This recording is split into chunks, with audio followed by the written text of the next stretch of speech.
1,300-meter race is on the way. Mr. Tatler draws for your lead. Windy Wind is running by the rail, running on the outside. Is Chanel Coto in between runners. Is runner number 2, and that's Beautiful Boss Appendectomy down on the inside. King's Reward and Sugar Daddy is the tail under, heading towards the half mopo. Windy Wind, the leader by about a length and a half.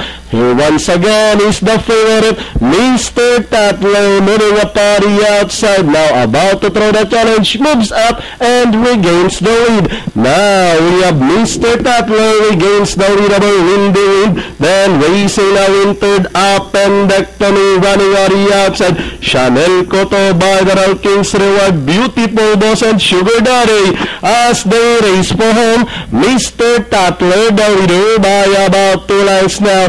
Appendectomy to take second. King's Reward is by the road. Chanel Coto, Beautiful Boss, Windy Wind, and now the stretch and leading the finish line. It's Mr. Tatler by about 6 lengths over Appendectomy, Beautiful Boss, and finally the finish line, Mr. Tatler, second, Beautiful Boss, Appendectomy, then comes King's Reward, Chanel Coto, Sugar Daddy, and Windy Wind.